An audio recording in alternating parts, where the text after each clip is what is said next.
In this video we have a couple of log equations that we're going to solve for. But before I solve those, I'm going to take a look at what exactly logs are. And they're going to come from exponential functions. As you can see here, we have y equals b to the x power. Well, that's the standard form of an exponential function. And the inverse of that is written right here. And all we did was take the x and the y and have them switch spots. So now we have x equals b to the y power. Well, if you want to write that in terms of y, which basically means setting it equal to y, we bring in the log scale and that switch forms slightly. And it's these two forms that we're going to use to solve for this equation.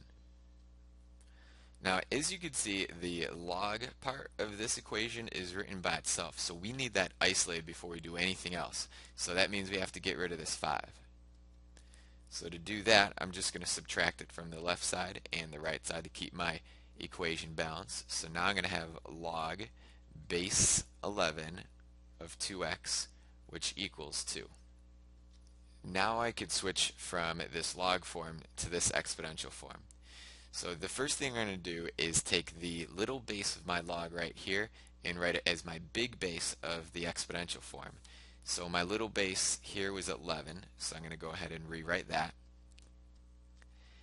And the exponent of my base here is y, and y was what the log equation was set equal to. So as you can see, this log equation is set equal to 2, so that becomes the exponent, which is set equal to what we have right here, which is 2x.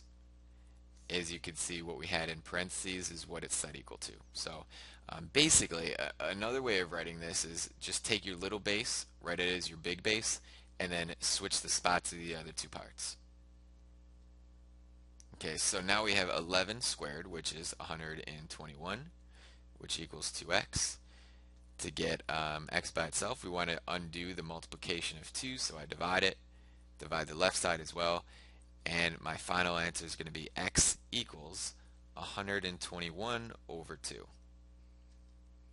If you wanted to write it as a decimal, then you could just say that x is going to be equal to 60.5. So either of these answers would be okay. In part B, we're going to go about solving the log equation the same way. But first, just like the first part, we need to isolate this log part. So we want to get rid of the 10 here, so I take that away from both sides. So now I'm left with a negative 6 times my log expression here, which is log base 9 of x plus 1. That's going to equal 6. And then I want to divide out this negative 6. So negative 6 over negative 6 is going away because it's 1. And then I divide this right side by a negative 6. And finally, I have log base 9 of x plus 1, which equals negative 1.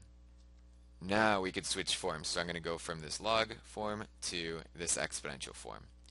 So I'm going to take my little base, which is 9, and I write it as my big base, and then I just have my other two parts switch spots. So I'm going to write my negative 1 up here, and then that's going to be set equal to x plus 1. Now I'm going to finish this part off two different ways. I could just take the decimal form of 9 to the negative first power. That would be 0.1111. I'm going to go 4 decimal places because it says to the nearest thousandth. And then that's going to be approximately x plus 1 because I estimated it.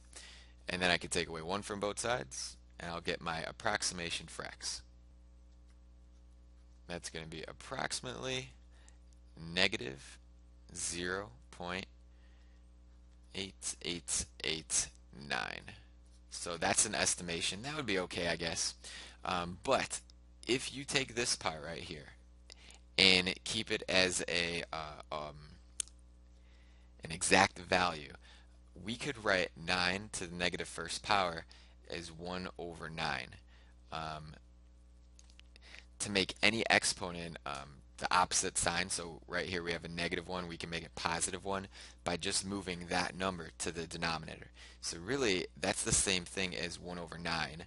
Then we would have had the x plus 1 on the right side, and then we would have gone about solving it the same way. We would take away from both sides a 1. So then we'd have 1 over 9 minus 1, which equals x.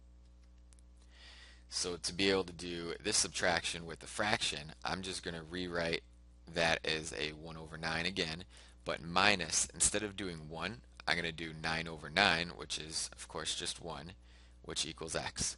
So then 1 minus 9 is going to be a negative 8, and then whenever we do subtraction, we keep the denominator the same, which is a 9, and that's going to be an exact answer for x. This answer, I guess, would probably be more ideal, but it just depends on which context you're working with.